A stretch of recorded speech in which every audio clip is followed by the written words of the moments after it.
Bom dia, Coronel. Bom dia aí Bom dia, ao audiência do Café Conservador. bom dia, Noé. Como é que tá? Bem, bem. Ah, ah, falando rapidamente, pessoal, né? Falar um pouquinho nesse café, nessa live do Café Conservador, um pouquinho dos últimos acontecimentos em nosso país, né? No nosso estado. Vamos começar pelo que, Noé, na pauta? Fala aí. Eu acho que todo mundo aí está, quem é de direito principalmente, né, está aí temendo aí a indicação do Flávio Dino para o STF como ministro, né, da Justiça, aí, ministro do STF, né, e o que as consequências do que pode acontecer conosco, né. Não vamos comentar sobre isso também na nossa live que vai ser gravada hoje, no nosso vídeo que vai ser gravado hoje. Mas podemos comentar um pouco com isso por aqui também, falar um pouco também sobre segurança pública, né, sobre política. Eu até fiz um vídeo agora, ainda vou publicar, do BNDES, né? E falei, já avisei os jumentinhos, que tem uns jumentinhos que entram aí da esquerda Sim, e começam a atacar a gente. A gente sabe que muito. Que bom, né? De certa forma, que a gente está incomodando, né? Se estão vindo atacar é porque a gente está incomodando. E falando de verdades, que é o que a gente se propõe aqui. É porque, assim, o Zanin foi o indicado do Lula, que era o advogado pessoal dele, né? E passou. Mas até que alguns têm dito que tem surpreendido realmente as decisões dele, em que pese ainda está enviesada aí com o padrinho e a causa de certa forma, mas tem se mostrado decisões racionais, de certa uhum, forma. E é também o que se esperava, né, pela parcialidade que se entende que ele foi escolhido. Mas o grande problema eu vejo as pessoas, os comentaristas, tem alguns que, desculpa, dá ascos, eu não aguento ouvir e desligo a TV, né, ou mudo ali a plataforma, porque que o Flávio Dino preenche os requisitos. Tá, até Barata Ribeiro, que era médico no começo do século XX, ele foi escolhido como ministro do STF, ponto, né? Então, assim, o cara ter formação jurídica, ter sido governador, deputado e agora é senador, o grande problema que a gente vê não é ele ter formação jurídica em tese, o nosso amigo Bertolani, Jaque, Cristina, a questão é a parcialidade, a questão política. Já temos ministros como o presidente do STF, Barroso, que, junto com o Flávio Dino, disse que a eleição não se ganha, né? É, vencemos o bolsonarismo, né? então ele está do outro lado, né? Derrotamos o bolsonarismo. Aí o Gilmar Mendes fala que o presidente só foi eleito porque o STF teve que intervir. Então são coisas assim que têm colocado a população sempre com suspeita. E não obstante isso, ou melhor, e é por isso que hoje pouquíssimas pessoas, não é o Rogério que está falando, pouquíssimas pessoas em pesquisas dizem que não confiam no STF, não acreditam. E E ele ele não sabe inventa. disso. E o presidente, eu desculpa o palavrão, mas só cabe esse aqui. Você estou cagando porque que as pessoas pensam. Foi isso que ele falou.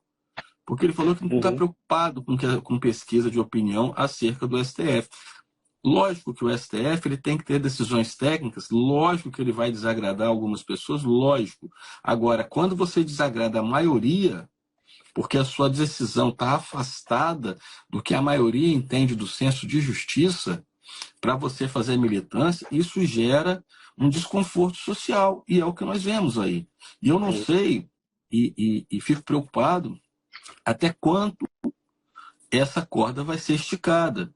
Quando a gente vê a figura do Flávio Dino, que desrespeitou a Câmara, desrespeitou deputados, que ele foi numa convocação, né, ou num convite a uma comissão na Câmara, e desrespeitou no Congresso, na verdade, né, que o Congresso reúne o Senado e Câmara, foi desrespeitoso com senadores, foi desrespeitoso com deputados, quis fazer graça, debochado. Então, assim, se ele fez isso enquanto membro de um governo que é transitório, porque transitório que eu digo é um governo que tem 4 anos, se não se reeleger, vem outro, né? Dentro do princípio republicano da da alternância. Mas no STF ele tem um mandato, não tem mandato, ele tem um período que ele vai ficar lá de no mínimo 20 anos, ou seja, 5 presidentes da República. Então, essa é uma questão que a pessoa ele vai exercer, se espera, né, a gente vai comentar um caso do magistrado, a equidistância das partes, a Uhum. ponderância para poder decidir de acordo com a lei, certo? Então, não se espera um magistrado descontrolado, não se espera um magistrado pendente para um lado, não espera que o magistrado que ele tenha vieses ideológicos, pelo menos que seja, todo mundo vai ter, não adianta, né? Mas ele não precisa ficar externando isso como muitos o fazem. E aí, puxando um pouquinho pelo que rodou as redes sociais ontem, a gente viu uma magistrada em Santa Catarina, acho que ela é da Justiça do Trabalho, parece-me, que Uhum. ela foi assim, parecia estar, de repente ela estava com algum problema pessoal, algum problema psicológico, mas se ela tivesse, ela não deveria ter feito a audiência, porque ela foi assim, extremamente arbitrária com uma testemunha. Tanto que a OAB de Santa Catarina fez uma representação. Veja o ponto que nós estamos chegando, porque quando nós vemos figuras na mais alta corte se colocando acima do bem e do mal, é isso que a gente está vendo. Como todo poderoso, né, ao invés de ser aquele assim, o equilíbrio entre os poderes, eles se colocam sobre os poderes. Uhum. Isso também acaba sendo repassado para os magistrados que estão embaixo, que são pessoas que olham para cima e, pô, se ele pode na esfera dele, eu posso fazer isso aqui na minha esfera, que não vai dar nada.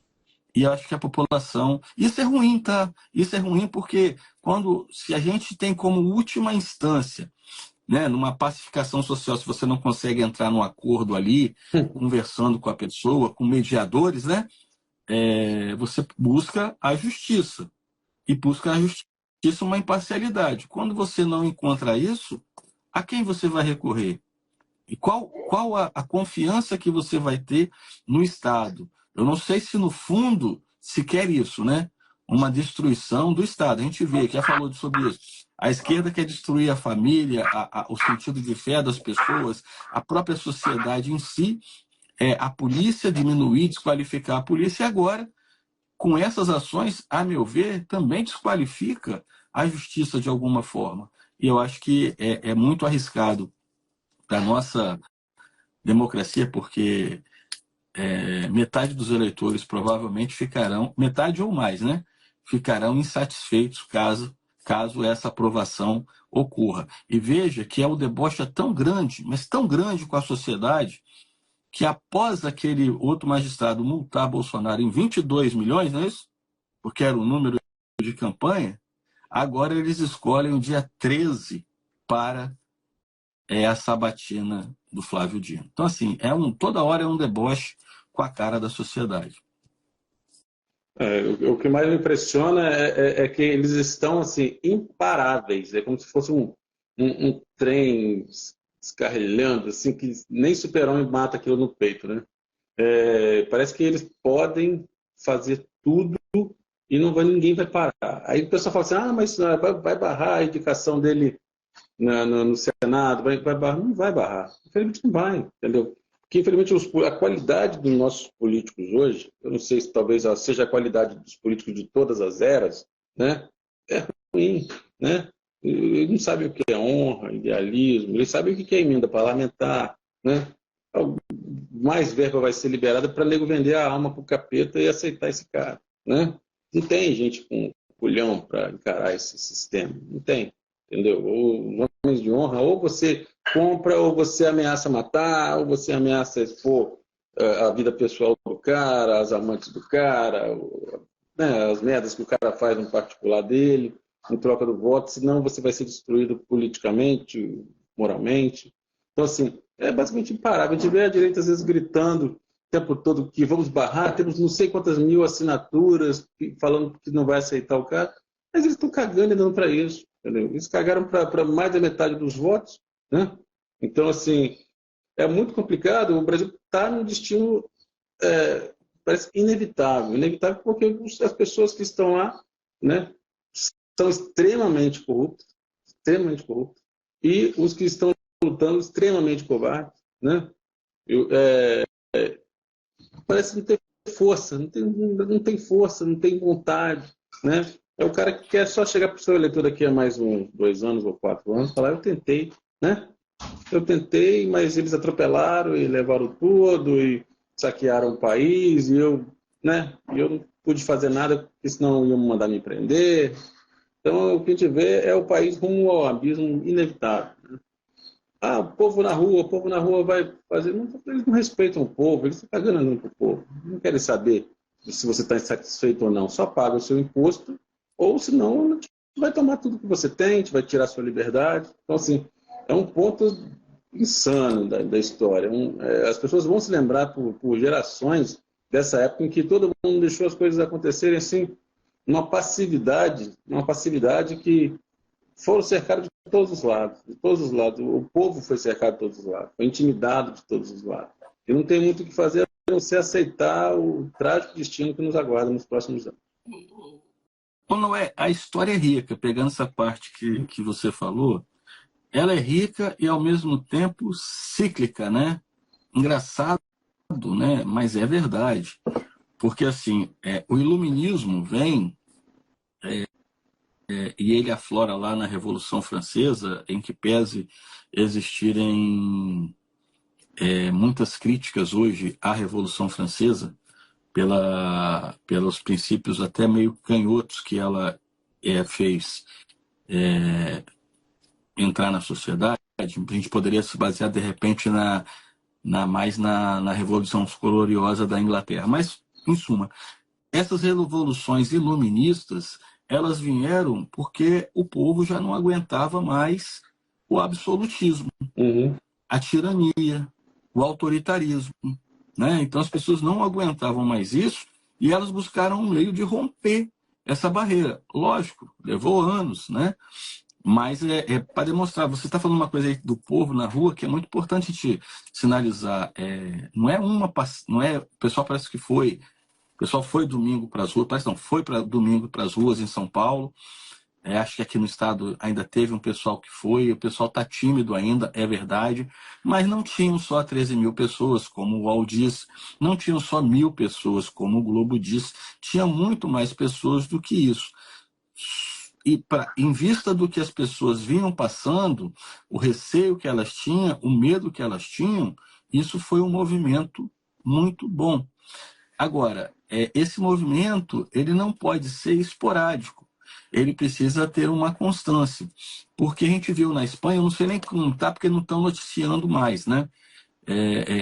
A movimentação do povo espanhol para as atitudes do governo canhoto lá, que fez um bem bolado com a esquerda, os separatistas catalães, bascos também, para poder ter maioria no Congresso dele, mas as manifestações estavam intensas na Espanha. É lógico que os governos, né, o governo não tem interesse que a população saiba do que está acontecendo no mundo como um todo, nessa repugnância, né, ao autoritarismo, porque ele já tem o ensinamento da dita Primavera Árabe, que se espalhou pelo mundo num movimento que derrubou governos, né? Aqui foi o caso da Dilma, que foi aflorada a questão da corrupção petista e das pedaladas da Dilma. Então, assim, a gente precisa que as pessoas se manifestem, não se intimidem. Nós temos exemplos bons. Aquele vídeo que eu não sei como é que está no YouTube, de ontem à noite, falando sobre o Lewandowski, aqui no Instagram deve estar quase chegando a 1.500 visualizações. E aí um canhoto chegou aqui falando que blogueirinho, você vê que eles tentam desqualificar a pessoa, né? Eles tentam agredir, mas não vão. É o que eu falei. Chegou para debater, a gente debate, dentro do respeito. Chegou para agredir, tomará a resposta na mesma altura, porque o que eles querem além de diminuir, intimidar a pessoa de falar verdades. Essa é a grande questão que a gente vê. Coronel, pois é, mas eu acho interessante pelo seguinte, assim, eu chego com um cara desse e falo assim, então aproveita que você está aí, deixa o like aí, né? Indica para os amigos, compartilha, né? Mas talvez assim, a minha visão do que está acontecendo hoje é porque nós temos dois tipos de povo, né? Tem o povo da Revolução Francesa e tem o povo da Venezuela, né? Sim. A gente fica pensando por que o povo da Venezuela permitiu chegar a esse ponto, né? Do país quebrar, das pessoas começarem a comer lixo, revirar lixo na lata do lixo, né? E fugir para o Brasil, fugir para os outros países. Entendeu? Então, o povo brasileiro vai ter que decidir se ele é o povo da Revolução Francesa, né? Ou se ele é o povo da Venezuela. Mas se nós formos o povo da Venezuela, nós vamos ser 200 e poucos milhões que vão para onde? Que vão, né? Porque uma forma de você, às vezes, que eu estava comentando ontem no Twitter, de você se revoltar contra o sistema, um sistema que não respeita a sua vontade, não respeita as suas manifestações, ignora totalmente qualquer manifestação com milhares de pessoas, né? É um sistema que vê você fazer, mas não, mas eu vou contrariar vocês, mas eu vou tomar essa decisão sozinho aqui, porque eu sou melhor que vocês, né? Então, vocês chorem aí, chora mais, né? Tá? E se de repente o cara desse faz isso e não tem nenhum mecanismo, seus representantes não vão lá empichar o cara, não vão lá tirar o cara, e começam a impor taxação, aumento de ICMS, aumento de imposto de importação, e você vai ficando apertado no canto, né? Tipo no boxe, né? Fica no corner, lá tomando porrada. Aí você leva essas 220 milhões de pessoas vão para onde? Ou elas vão se ajoelhar e aceitar a miséria, que é a guarda venezuelana, ou elas vão levantar e fazer uma revolução, uma revolução francesa, né? Ou uma revolução mais moderna, né? Mas o sistema está todo aparelhado para intimidá-las, como foi no caso aquela coisa que atingiu o mundo todo, né? Em que as pessoas não podiam nem ir na praia, né? Então é complicado. A gente tem que decidir quem nós somos, né? Quem nós somos e como vamos agir perante tudo isso. Porque, sim, continua. Não, eu concordo, Noé. Acho que nós temos essa dúvida. Eu sempre tenho conversado com as pessoas que no meu último ano do direito, eu tive uma professora, não me recordo bem o nome dela, de Direito Internacional, e ela sinalizava a diferença do Brasil para a Argentina, por que a Argentina quebrava e por que o Brasil não quebrava. Por conta de uma questão de indústrias de base, né, que a Argentina não tinha, era praticamente um país exportador e de agropecuária, né? E você vê isso, não tem. E o Brasil não, ele tem uma diversidade. E por mais que nós exportemos royalties, né, nós temos, bem ou mal, alguma indústria de base, apesar da concorrência chinesa estar tirando essas indústrias daqui. Mas o que eu quero dizer também é que talvez, você estava falando, eu estava pensando aqui, eu posso estar equivocado, talvez seja mais difícil se implementar esses regimes autoritários no país, talvez, não estou dizendo que não seja possível.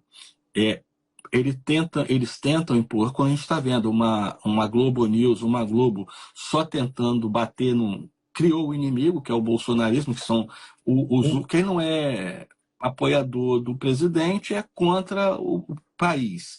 É isso que eles colocam. Quando, na verdade, essas pessoas estão defendendo o país contra os desmandos que têm acontecido. Mas ela coloca o povo como inimigo nesse momento. Porque às vezes o povo, para tentar aquela coisa de amenizar, amenizar não, amansar o povo, né? Até com uma questão que nem você coloca bem, subliminarmente ele tenta manter um medo. E outro dia, não sei se chegou a ver, teve um quebra-pau. Eu não assisto o Globo News, mas eu vi pelo Twitter, né? Ninguém não consigo falar X, né? Então, do Demétrio novamente bateu de frente lá no painel com o camarote, porque ele achava que defendia que o Dino não tem, não preenche os requisitos para estar no STF, justamente pela questão política e não pela formação técnica. Mas a questão é que o Brasil é uma federação. E que nessa federação você tem estados, em tese, né, ou pelo menos dito aí, eles são autônomos, eles têm autonomia, não tem soberania, quem tem soberania é a nação. Então, cada estado, você está vendo ali, tem um governo que foi eleito, que tem sua polícia. Você está vendo o que está acontecendo em São Paulo, por exemplo, a greve que eles estão tendo, um governo de direita. Eles estão fazendo uma oposição política a um governo de direita querendo boicotar o governo do Tarcísio. E países como a maioria dos países europeus, eu acho que acredito também a Argentina, a Venezuela também, eles eram repúblicas, mas não eram federações de estados federados, eram estados unitários. Apesar de ter a separação entre estados, você tem um poder central que ele comanda os demais estados. E aqui no Brasil, você tem a União, mas você tem os estados de cada estado, e sem dizer que o Brasil é muito grande para você conseguir uniformizar essa tirania por completo. O meio que anteriormente se conseguia amansar o povo era a televisão aberta. Só que hoje você consegue amansar parte do povo, não totalmente o povo. E quando você não consegue, vamos dizer, distribuir riquezas, você não consegue agradar a todos, você acaba gerando a insatisfação, que aí gera todo um movimento de massas para poder questionar ações do governo. Então, eu penso que passa um pouco por aí essa questão de não se colocar tão rapidamente como talvez eles gostariam de um governo autoritário, totalitário no país. Vejam que foram 8 anos do Lula e mais 6 anos da Dilma. Eles caminhavam para implementar isso, só que roeu a corda em algum momento e o povo foi para as ruas. Então, talvez o que eles queiram fazer e até que isso talvez comece a ser minado, quando você não tem uma maioria de esquerda na América do Sul, na América Latina como um todo. Quando você vê que o Uruguai não é esquerda, a Argentina ganhou a direita, o Paraguai, e aí você vê alguns setores e não tem essa hegemonia que talvez formasse aquela tempestade perfeita para a implementação desse totalitarismo, né? Não sei se eu viajei aí, não é? Mas vamos lá. Na minha visão, a tempestade perfeita é agora. A tempestade perfeita para o Brasil se tornar uma ditadura é exatamente agora. Ainda mais com a indicação desse comunista para ministro do STF. Se não houver uma limitação dos mandatos, que nem estou querendo aprovar, mas com esse Pacheco viajando coladinho, nem um carrapato no Lula, não vai rolar, né? Então, assim, não existe limite para o poder. Quando a pessoa tem um poder ilimitado, como está acontecendo agora, né? Quando qualquer decisão do presidente é validada por esse Supremo, e qualquer movimento que o lado de lá faça, o cara vai parar na cadeia, né? Então, basicamente, a tempestade perfeita existe. Ele já tem um amparo do judiciário para implementar qualquer coisa. O teste para isso foi o caso das picadas, né? O caso das picadas, por mais que o Estado fosse uma federação, tudo quanto é canto, todo mundo foi obrigado a usar máscara, né? Gente foi demitida porque não foi vacinado, né? Gente foi presa, foi arrastado da beira da praia porque não podia ir para a praia, né? Tudo isso aconteceu. A gente não pode esquecer que isso aconteceu, entendeu? E com menos de um ano, as pessoas já estavam sob a mão de um regime, podia abrir dia sim, dia não, podia abrir de tal horário, fechar tal horário, as pessoas obedeciam que nem robozinho, entendeu? Ninguém foi para a rua se manifestar contra aquilo que tudo estava acontecendo. E está acontecendo de novo agora, entendeu? Está acontecendo de novo agora. Outra prova é essa taxação de tudo. Vamos aumentar tudo, vamos taxar tudo. O parafuso ele vai custar 100 vezes mais porque eu botei 99% de taxa em tudo, né? E está rolando, as pessoas estão rindo. Tem muito o que fazer. É uma passividade de quem não vai reagir, né? Não vai reagir, né? E isso é muito triste, porque parece não haver saída. Eu, Noé, não vejo uma saída, né? Claro que se o povo vai se manifestar, vai para as ruas, né? O que eu acho que a direita faz muito bem e que pode às vezes mudar a balança é boicotar as coisas, boicotar os filmes, boicotar o consumo, que aí os comerciantes, os empresários começam a pressionar o governo, né? Começam a tirar as empresas do país. Olha, estão boicotando meu produto está ficando encalhado, não tem mais por que ter uma empresa aqui, eu vou para a Argentina montar minha empresa lá e eu exporto para cá. Quando eu exportar para cá, isso vai receber uma taxação que vai chegar no povo muito mais caro, né? E aí começa a bola de neve do caos, né? Pode ser, mas aí isso leva tempo. Isso vai levar tempo. Teremos que ser pacientes e aplicar essa estratégia ao longo do tempo, né? Mas que a tempestade perfeita para o Brasil se tornar uma Venezuela já está em curso. Já está em curso, infelizmente. O, Eu ainda acho assim, que nem você colocou daquele evento do passado, a gente não pode ficar falando o nome, né? Senão a gente acaba caindo. Muito se deveu para quem puxou, né, essa questão da forma autoritária, que foi o Supremo. Naquele momento, talvez o Supremo gozasse de um crédito que vinha acumulado maior. Hoje, talvez se houver, você pode ver que as decisões dos Supremos hoje, elas estão sendo meio que escamoteadas. Por quê? Porque eles sabem que não tem aprovação popular e talvez uma decisão que ele deu no passado, recente, hoje talvez ela fosse muito mais questionada pela sociedade do que lá atrás. E aí você vê, então, ele foi o elemento que, em prol da federação, puxou isso e unificou essa decisão que serviu para o país inteiro, em que pese as diferenças regionais, em que pese debates que foram evitados em detrimento de uma pseudociência, que hoje se prova que existem muitas falhas naquela decisão. Pessoas nos Estados Unidos que foram demitidas sem justa causa por não querer, né, se obedecer à ordem do Estado, estão sendo readmitidas e estão sendo indenizadas. Então tem um pouco disso. Agora, aí você falou da sana do imposto, né? Ontem tem um vídeo aí, eu até republiquei, o vice-presidente, o Alckmin, falando que veja, é algo arcaico, né? É algo muito do protecionismo, né? Se nós estamos falando de uma economia de mercado, não é aumentando imposto de importação que você vai desenvolver a indústria nacional, né? Não é. Na verdade, é você diminuir a carga tributária aqui interna para que haja investimentos e se desenvolvam tecnologias e um produto saia mais, a mão de obra seja mais barata. Nós vivenciamos isso, né, não é? Então, assim, aquela coisa que sempre é dita, quem ganha, ganha pouco, né? E quem paga, paga muito. Por quê? Porque você quer pagar melhor ao seu empregado, né? No caso lá das associações que a gente teve que enfrentar. Mas quando você vê a carga tributária em cima do empregado, é quase o dobro.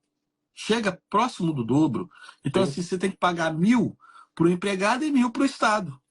Como é que você consegue pagar um salário? Porque se você for aumentar o salário do seu empregado, você vai ter que aumentar o que você está despendendo na carga tributária. Então, essa questão deles estarem colocando assim, aumento de tributação para proteger a indústria nacional, isso é uma falácia, isso vai acabar quebrando mais as empresas, porque o produto aqui é caro e muitas vezes com baixa tecnologia, né? Tem que voltar à época lá do Dom João, né? Que abriu os portos lá em 1808, e bem ou mal, e tem lá muitas suas críticas, né? Ao Fernando Collor, quando ele importou, né, liberou a importação de veículos e tecnologias outras para o país. Senão nós estaríamos andando ainda com carro sem airbag, sem, né, toda a tecnologia embarcada que a gente tem hoje no veículo. Então, esse é um ponto. E aí o Alckmin diz que, ao contrário do que disse a Esbanja, né, produtos importados, mesmo abaixo de $50, serão taxados. Né? Faz o L. E alguns governos estaduais, não sei quantos ao todo, né, aumentaram a carga do ICMS. É sempre o discurso que esse recurso vai ser voltado para a população, quando muitas vezes a gente vê que não é. Por que que num período do governo Bolsonaro se diminuiu o imposto, por exemplo, dos combustíveis, e você aumentou a arrecadação? eles ficam com a narrativa que houve prejuízo, mas não demonstram, por A mais B, aonde que está esse prejuízo. Porque se você aumentou o consumo, você aumentou a arrecadação. Uhum. Não tem como você dizer que não aumentou. Entende? Então, assim, mas infelizmente hoje nós vimos aí alguns estados, eu não sei quais, realmente eu não peguei ali quais são todos os estados, mas aumentaram a carga tributária do ICMS de 17% para 19,5%. Acho que aqui no estado também aumentou, né? Alguns Teve estados, uma votação 22. aí na Assembleia, parece que tivemos 13 votos contrários a esse aumento do imposto do ICMS. E vamos ver como é que esse recurso vai ser destinado, como é que ele vai voltar para a população. O governo tem lá as preocupações deles, vamos falar a verdade, né? Tem as preocupações porque com essa reforma tributária, em que pese a narrativa de que os estados não perderão recursos, grande parte dos estados, a sua maioria do Centro-Sul, né? Que é Uhum. o Centro-Sul, que é a parte mais desenvolvida do país, em razão das indústrias e tudo mais, do agronegócio, eles estarem falando que haverá perda de arrecadação. Por isso que estão tentando compensar essa perda de arrecadação que virá com a reforma tributária com o aumento do ICMS. Eu lembro para mim, toda essa arrecadação aí, inclusive agora nós já tínhamos falado no nosso café conservador, né, que estão até centralizando centralizando os recursos, né, que são arrecadados no governo central, distribuir para os estados e municípios, né, que aí todo mundo esperneou e aqui está gerando também esse aumento do CMS, né, nos estados, porque vão ter perda de arrecadação alguns, né. Vai lembrar a história de que eu via muito aquele programa antigo chamado Acredite Se Quiser, né? O senhor lembra disso? Que tinha lá falava as partes curiosas do mundo. Aí eu lembro de uma história de um príncipe, o cara, o casamento dele durou a festa de casamento dele durou 2 anos, né? Então esse príncipe ele casou com uma moça muito bonita e a festa de casamento durou 2 anos. E para mim, toda essa arrecadação que está sendo feita agora vai ser para bancar a festa de casamento do Lula com a Janja por 4 anos. É isso. Não é nada. Entendeu? Não é para beneficiar a população. Não espera aí que o seu UPA vai melhorar, que a saúde do pessoal vai melhorar. Não, vocês vão ver. Eu acho que até o final do mandato dele, ele viajando com a Janja até para fora do planeta. Dar uma volta na Lua, dar um pulinho em Marte e voltar. Porque o dinheiro da plebe, nós está sendo arrancado à força, basicamente através de taxas e impostos, vai se for bancar isso, lençol egípcio, né? Viagem para Dubai, viagem para a Arábia, né? E duvido se vão revistar as malas dele para ver se tem joias lá do ouro, né? Lá do Oriente Médio. Duvido se vai ter, não vai nem passar pela alfândega, ninguém vai espernear com nada. Infelizmente, o nosso país ele precisa de um milagre para poder se recuperar do que tá para vir. As pessoas estão assim anestesiados, que nem se fala. O afegão médio ele está preocupado em vender o almoço para comprar a janta, né? Ele está aí batalhando aí sol a sol, não tem tempo para essas frivolidades da política, né?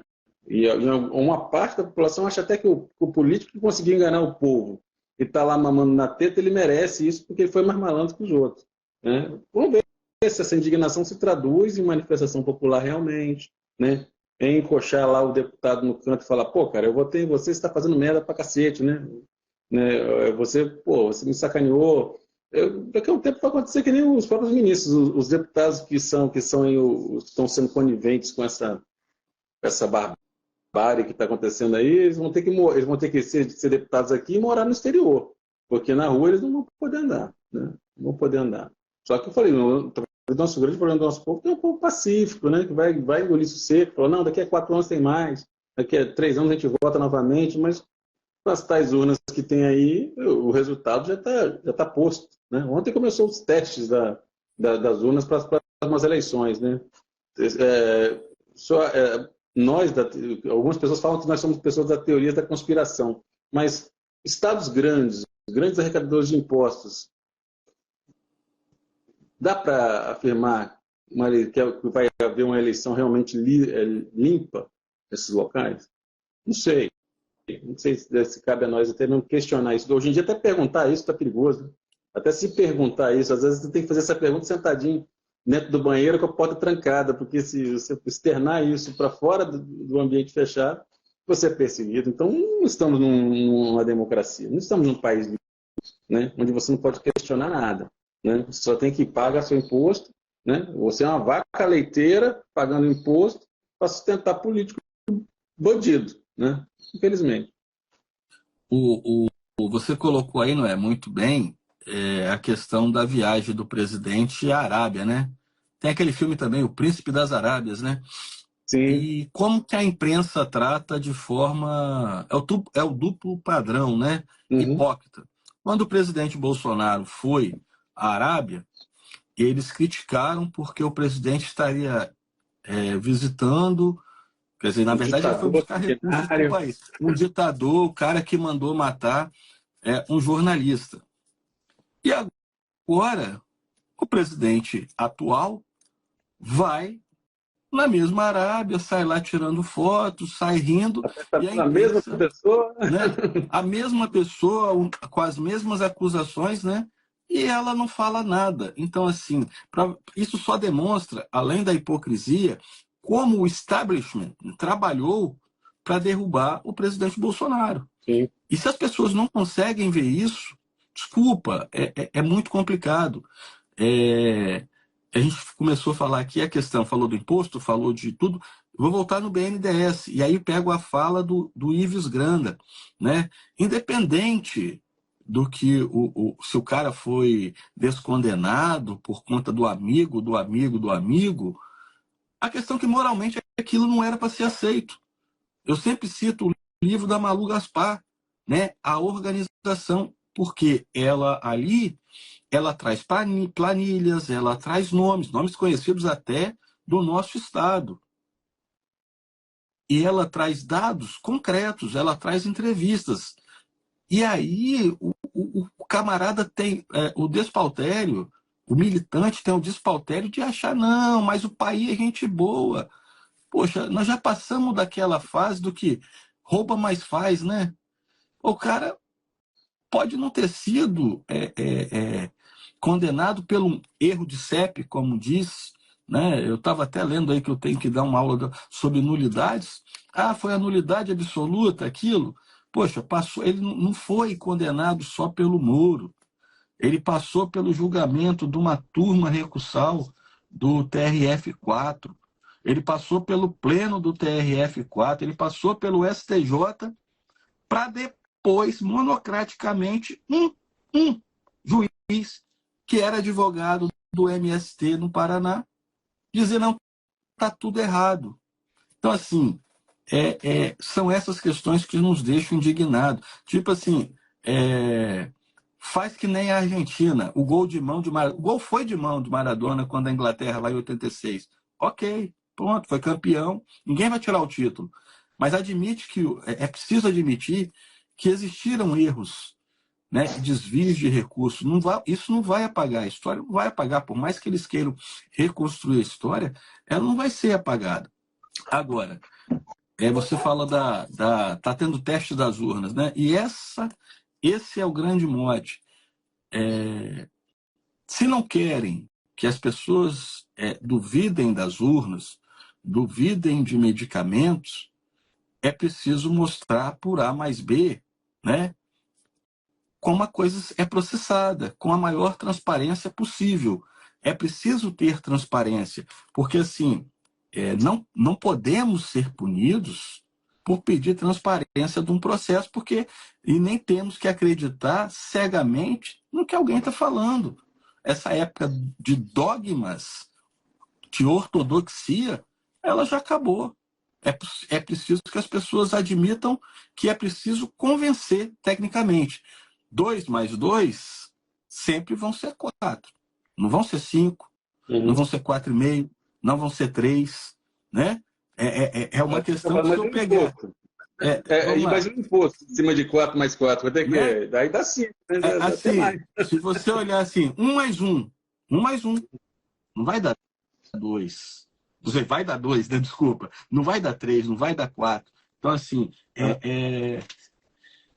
é preciso ter transparência e é preciso ter sabedoria e entender que o povo é soberano. Sempre foi e sempre será.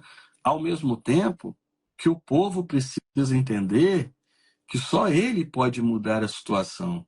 Não pode esperar que um iluminado, né, a não ser a volta do nosso Redentor, o nosso Senhor, fora ele, nenhum homem, nenhum simples mortal, né, vai poder fazer o direcionamento e salvar um país, né? Não existe mais o William Wallace, né? Nem William Wallace, que foi, né, da Escócia, ele foi sozinho. Ele teve que levar a multidão para poder fazer a independência da Escócia, do reino da Inglaterra. Agora, que nem você colocou, vamos pegar aqui o William Wallace, a corda esticada, tensionada ao limite, ela gera um resultado. E aí, será que as pessoas querem ver esse resultado? Qual será esse resultado? Aí, desculpa, não é aquilo que você falou, depende do que o povo vai escolher. Pode escolher ser o povo da Revolução Gloriosa, da Revolução Americana, da Revolução da Primavera Árabe, pode ser o povo da Revolução nenhuma, da submissão de Cuba, da submissão da Venezuela, da submissão que quase estava entrando a Argentina. A Argentina, los hermanos, nos dão uma lição de que não dá para aguentar essa soberba e esse autoritarismo de esquerda. Essa é a grande questão. Eu falei, mas eles precisaram chegar numa inflação de 140% ao ano para poder acordar, né? Vamos esperar chegar a isso, bater esse teto de inflação e beirarmos o caos, né? Não dá para tomar as rédeas do país antes, né? Então, o que a gente está vendo... Olha, o senhor falou uma coisa interessante. Todas as nações que o senhor falou que se levantaram, o senhor viu que o senhor falou são europeias, né? E todas as que se submeteram ao que o senhor falou, elas são da América Central e do Sul. Não é interessante? Talvez seja já uma tendência genética, né? Da população em ser submissa, né? Porque, salvo o Brasil que tem a descendência portuguesa, né? Então, eu não sei, talvez esse seja o meu medo, né? Porque pelo que o senhor citou aí, o pessoal da América Latina é mais sujeito a ser submisso, né? A experimentar uma misériazinha aí antes de uma revolução, que talvez nunca venha, né? Vir de Cuba, né? Vamos ver Cuba aí.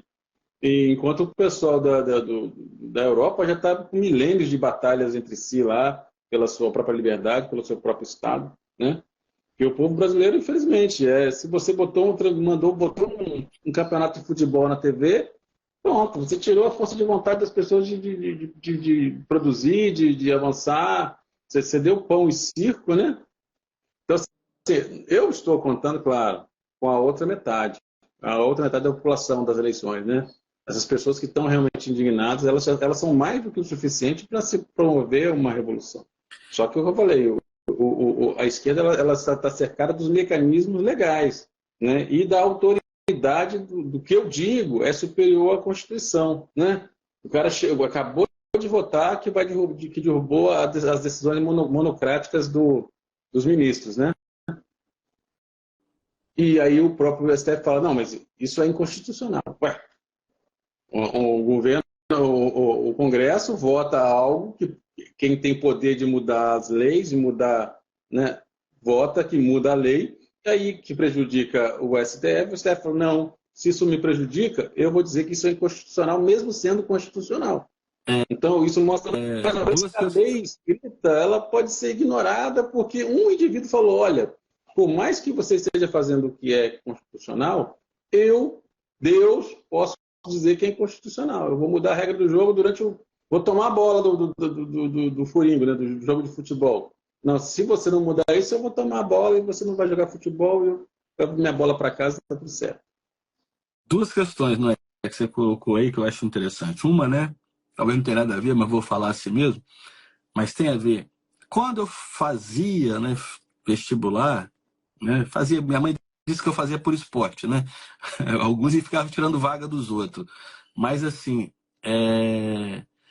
na prova de geografia, muitas vezes tinha análise, além da pirâmide etária, tinha análise de gráfico mundo, gráfico do mapa mundi, onde você via, como você colocou, os países do hemisfério norte maiores e tipo achatando os países do hemisfério sul e te pediam uma interpretação disso daí. Acho que calha muito do que você falou, dessa submissão, né, do sul global, que diz aí o atual presidente. Então, assim, essa é uma questão. A outra questão que você coloca, e aí a gente vai falar um pouquinho, mesmo que rapidamente, da questão globalista, né?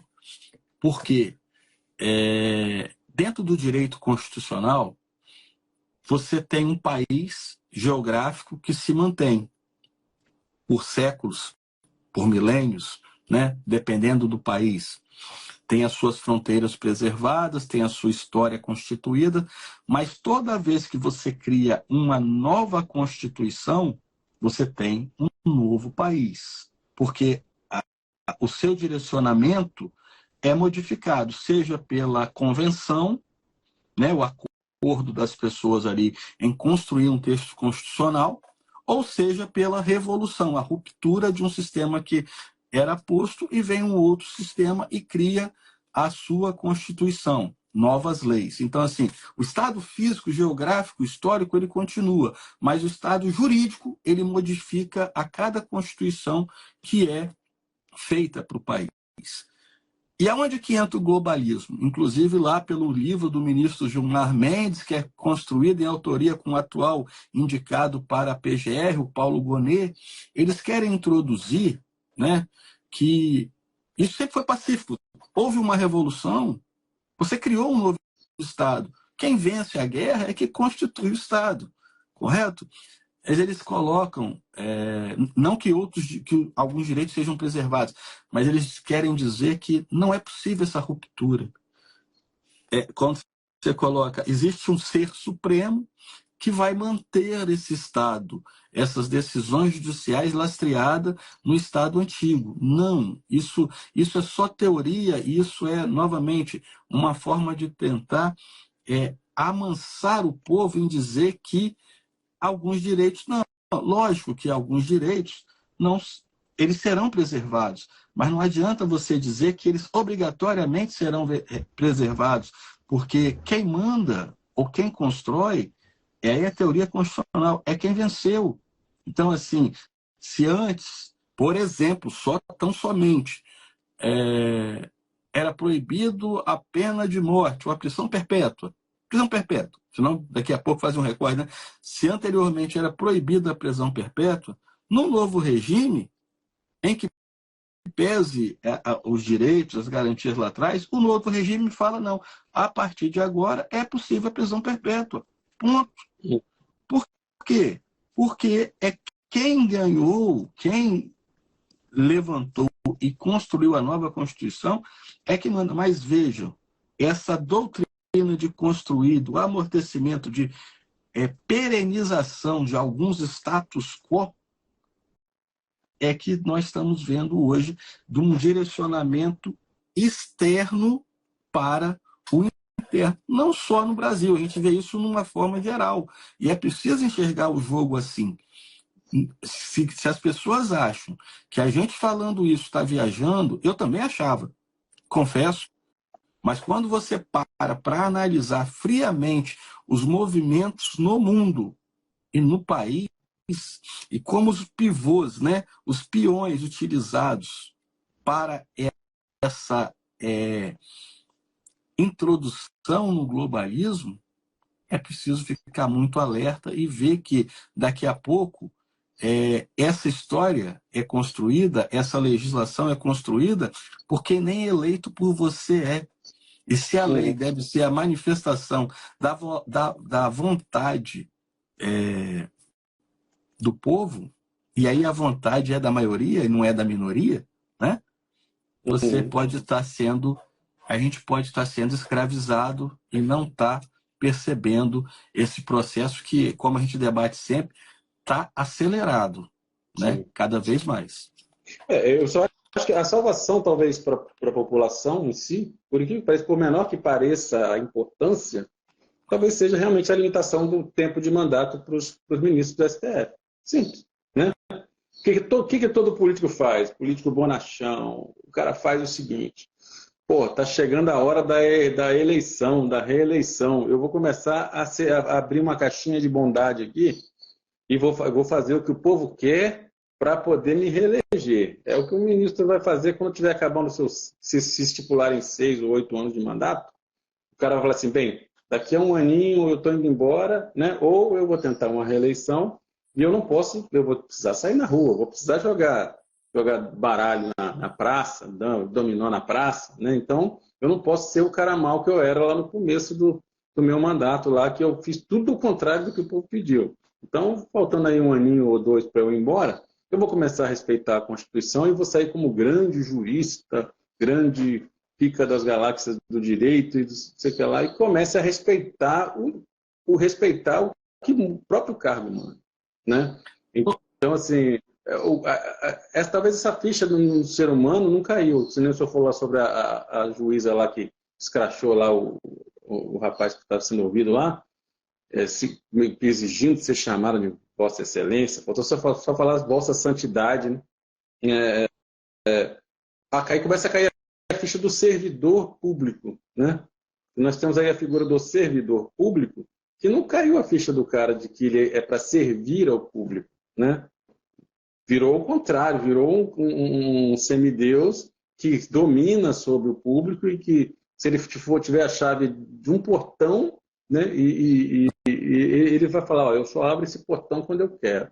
Né? As coisas só acontecem porque eu tenho o poder de abrir o portão, né? Então, o cara esqueceu que o servidor público é para servir ao público, com justiça, com educação, com imparcialidade. Então, para mim, essas coisas só vão se retomar quando eu falar assim, olha, acabou. De mandato aí vitalício para ministro aí, não, daqui a 8 anos isso vai acabar. Então, você faz seu serviço direito. Se você depois não quiser voltar a ser um mero mortal como os outros, quiser andar na rua, né? Me limitar também salário, porque o salário deles também é uma coisa exorbitante, né? 99,9% das pessoas no país não ganham o que eles ganham, né? Mas o cara é importante, o cara é importante. Tá, mas tem primeiro-ministro aí em país evoluído aí que não ganha nada, né? Ou que ganha uma coisa simbólica. O cara mora num kitnet e ele mesmo tem que lavar as cuecas dele, né? Então, por que esses caras... Não, vamos tratar esse cara como começou como vamos valorizar esse cara e terminou com vamos endeusar esse cara. Então, eu acho que talvez a salvação para a população seja realmente a limitação do mandato, né? A redução do salário, né? Desse tipo de cargo, né? Muita gente fala também que o vereador, o deputado estadual, o senador deveria ganhar menos também, para poder o cara ir lá por idealismo e não por salário, por mamata, né? Então, mas estamos longe de um país em que isso vai acontecer. Então, nós estamos aqui mais para provocar essa reflexão, né? E fazer a sociedade pensar. Para as pessoas verem aí, quem nos assiste, que aqui não tem pauta combinada, né, Noé? Então, assim, eu entendo o que você coloca, permita-me divergir. Eu acho que o mandato não vai adiantar muito, porque senão vai acontecer justamente o que você falou. Chegar na reta final, o cara vai querer fazer a graça para se reeleger, como a gente vê os políticos, né? Eles tocam o F no primeiro, segundo ano, no terceiro e quarto ele começa a amenizar para poder se viabilizar para o mandato, para uma reeleição, para um outro cargo. É um trampolim. Eu acho que a gente precisa... A questão salarial, concordo, acho que tem que ter limites, tem que ter profissionalismo, né? Tem que diminuir muitos cargos que existem aí. E eu acho que o que tem que ocorrer é realmente a tripartição de poderes.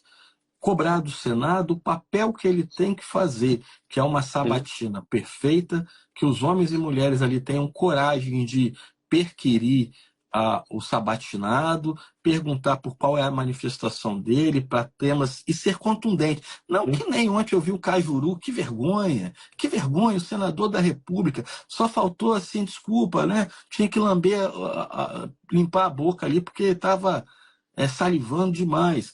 Então, assim, esse é um primeiro ponto, que haja uma sabatina adequada.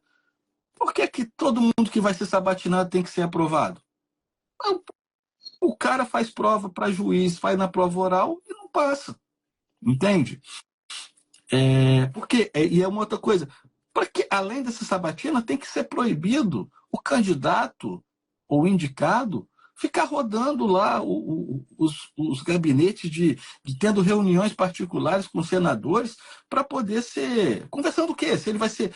Quando você se predispõe a ficar conversando com um cara ali, num gabinete fechado, ninguém sabe o que está sendo negociado, como é que esse senador vai sabatinar esse indicado?